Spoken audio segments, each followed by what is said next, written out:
students, welcome to the lecture series of class 10th Punjab School Education Board maths class. Today we will discuss question number 7 of exercise 9.1 from the chapter त्रिकोण मध्य के कुछ अनुप्रयोग.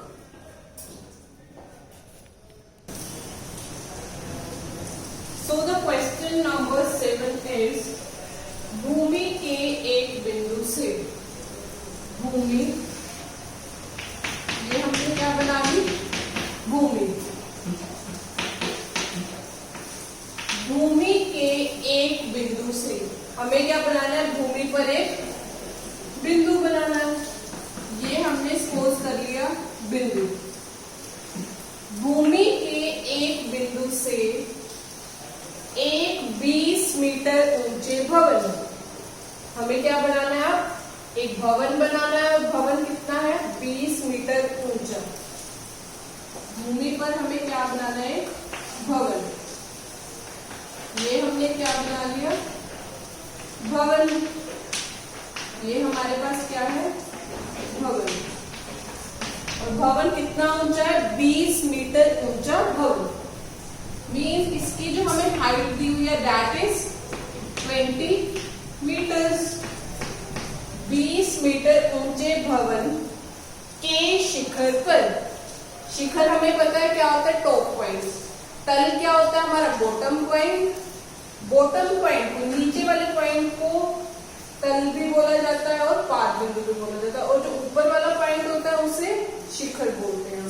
हमें यहाँ पर क्या दिया, भवन के शिखर पर. ये रहा भवन और ये क्या है हमारे भवन का शिखर, टॉप पॉइंट. ये हमारे पास क्या है, शिखर.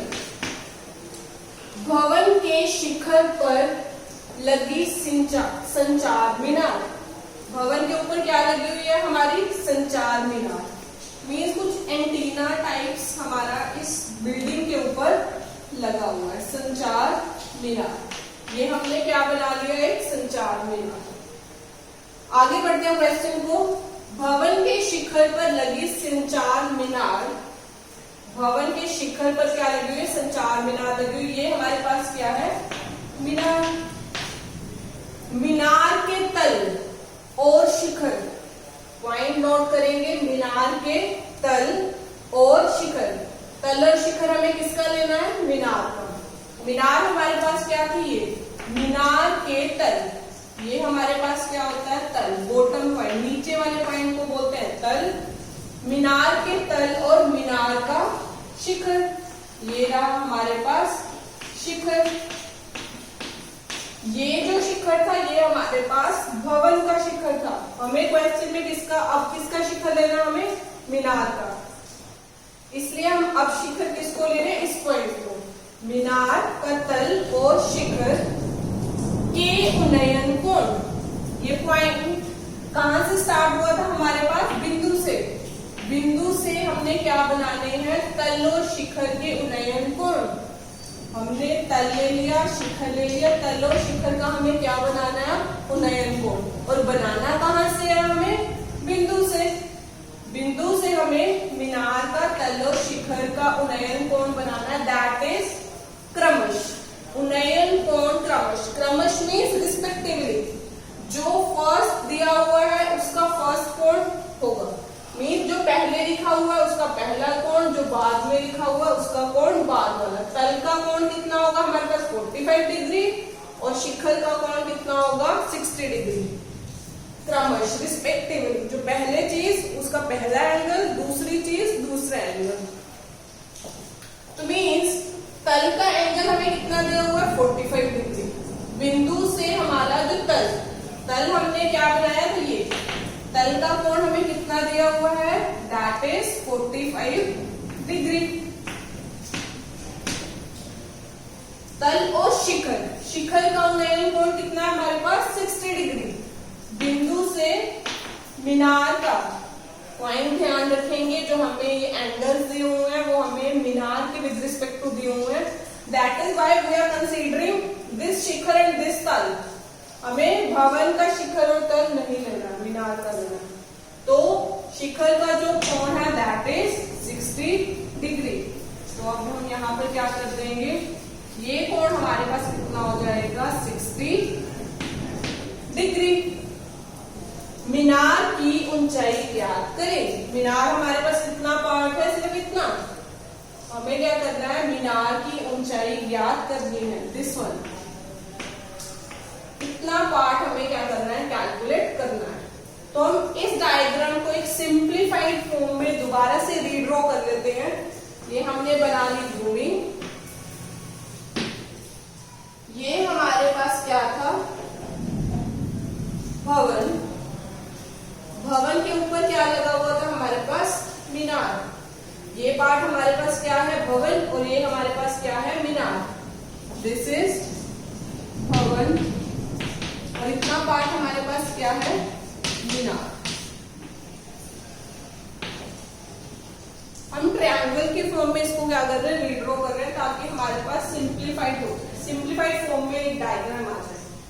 ये हमारे पास मीनार का शिखर था, जिसका कोण हमें दिया हुआ था शिखर के साथ 60 डिग्री,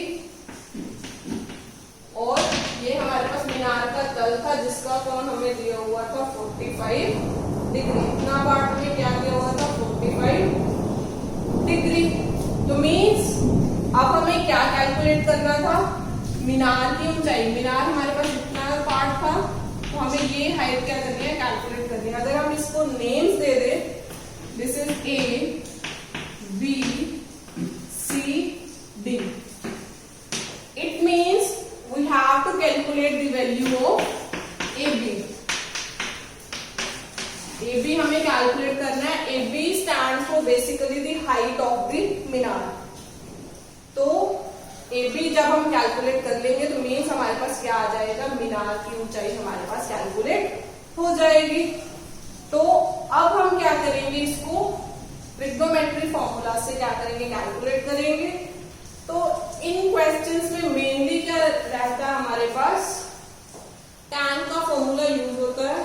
ये ट्रिक है कि टैन का फॉर्मूला हम यूज करेंगे, और जो टैन का फॉर्मूला होगा वो हम 45 के साथ भी अप्लाई करेंगे, और टैन का फॉर्मूला हम 60 डिग्री के साथ भी क्या करेंगे, अप्लाई करेंगे।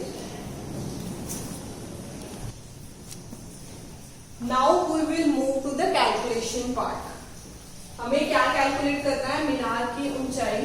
मीनार की ऊंचाई हमें कैलकुलेट करनी है, मीन्स हमें ए बी कैलकुलेट करना है। A B is question mark. अब हमारे पास यहाँ पर टू एंगल्स दिए हुए हैं, that is 45 degree and 60 degree. अब ये बात ध्यान रखेंगे, जो हमारे पास 45 डिग्री है उसके लिए कौन सी त्रिभुज बन रही है हमारे पास, दैट इज ट्रायंगल। ये ट्रायंगल, ये त्रिभुज बन रही है, that is B C D. 45 degree के लिए हमारे पास ये त्रिभुज बन रही है, दिस वन, जिसको मैं कुछ कर्वी फॉर्म में शो कर रही हूँ। ये रही हमारे पास 45 डिग्री के लिए। तो मैं जब भी 45 tan 45 जब हम अप्लाई करेंगे, तब हम कौन सी ट्रायंगल पर अप्लाई करेंगे, बी सी डी पर। उसके लिए जो हमारे पास P होगा वो हमारे पास कितना होगा, BC। जो हमारे पास H होगा वो क्या होगा, BD, और जो बेस होगा दैट इज आधार होगा, दैट इज CD। ठीक है। और जब हम tan 60 अप्लाई करेंगे तब हमारे पास tan 60 ये है। उसके लिए हमारे पास कौन से त्रिभुज है, ये बड़े वाले, ये बड़े वाली त्रिभुज है। तो इसके लिए P हमारे पास क्या हो जाएगा, उस टाइम पे चेंज हो जाएगा। उस टाइम पे हमारे पास परपेंडिकुलर कितना हो जाएगा, AC। Okay, got it. So let's start. अब हम क्या करेंगे, tan 45 अप्लाई करेंगे, tan 45 डिग्री, और दूसरी साइड हम क्या अप्लाई करेंगे, tan 60। tan 60 degree. हमें पता है tan का फॉर्मूला होता है that is P upon B। क्या होता है, P बाय B। tan का फॉर्मूला इधर भी लगेगा और tan का फॉर्मूला इधर भी लगेगा। tan 45 के लिए भी P बाय B और tan 60 के लिए भी P बाय B। P 45 के लिए मैंने पहले ही बताया, ये त्रिभुज है हमारे पास। तो P की वैल्यू क्या हो जाएगी हमारे पास ये, और हमारे पास ये क्या था, भवन। भवन की ऊंचाई हमें कितनी दी हुई है, 20 मीटर। तो मतलब इसका जो P है 20 मीटर्स। तो P के प्लेस पर हम क्या डाल देंगे 20 और B हमारे पास आधार है, ये पार्ट ये हमारे पास गिवन नहीं है तो इसको हम एज इट इज लिख देंगे CD। B हमें गिवन नहीं है, CD को CD ही लिख दिया। tan 45 की वैल्यू कितनी होती है हमारे पास 1 बाय क्रॉस, अगर नीचे कुछ भी नहीं है तो 1 then by cross multiply CD into 1 is equal to 20 into 1, CD into 1 is CD 20। So CD की वैल्यू हमारे पास कितनी आ चुकी है 20 मीटर्स। तो ये हमारे पास वैल्यू कितनी आ गई 20 मीटर्स। ये भी हमारे पास 20 था और ये भी हमारे पास अब क्या आ चुका है 20 मीटर्स। अब हमें क्या करना है tan 60 वाले ट्रायंगल पर यही सेम थिंग अप्लाई करनी है। tan 60 की जो वैल्यू होती है दैट इज √3। tan 60 की वैल्यू क्या होती है हमारे पास √3p। मैंने बताया था 60 के लिए हमें ये त्रिभुज है, ये त्रिभुज कैसे बन रही है हमारे पास ऐसे। तो हमारे पास p क्या होगा, ये पूरा क्या होगा हमारे पास p। ये वैल्यू हमें यहां से लेकर वैल्यू यहां तक नहीं पता, इसको हमने क्या सपोज कर दिया x, this is x, this is 20, मतलब पूरी थिंग कितनी हो गई x प्लस 20। अगर ये मेरे पास 4 होता और ये मेरे पास 2 होता तो हम टोटल कितना लेते हैं 4 प्लस 2 6। उसी फॉर्म में अगर ये मेरे पास x है और ये मेरे पास 20 है तो ये पूरा कितना हो जाएगा, दोनों को ऐड कर देंगे x plus 20। So the value of p is x plus 20, x plus 20 divided by b। b हमारे पास इस त्रिभुज के लिए कौन सा है, ये वही सेम जो अभी हमने कैलकुलेट किया था 20। तो b की वैल्यू क्या होगी हमारे पास 20। अब हम क्या कर देंगे, इसको क्रॉस मल्टीप्लाई कर देंगे। 20 multiply by √3 is equals to 1 multiply by this, 1 multiply by x plus 20।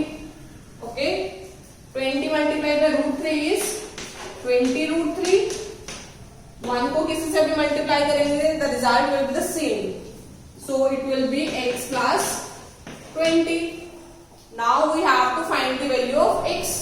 x calculate करना है तो x को एक प्लेस में रखेंगे, दूसरा जो 20 है उस साइड प्लस में है, इस साइड में आकर माइनस में। 20 हमारे पास क्या आ रहा है, कॉमन आ रहा है, तो इसको हम क्या कर लेंगे 20 कॉमन ले लेंगे। अंदर क्या रह जाएगा √3 minus 1 is equals to x। और x हमने क्या सपोज किया था, इतना पार्ट AB, और AB हमारे पास क्या था, मीनार की ऊंचाई थी। डायग्राम को जो मैंने पहले बनाया था उसको एक बार दोबारा से चेक करेंगे, वहां से आपको क्लियर हो जाएगा कि AB हमारे पास क्या था, मीनार था, और मीनार की ऊंचाई हमें क्या करनी थी, कैलकुलेट करनी थी। So the value of x is 20 into √3 minus 1 meters.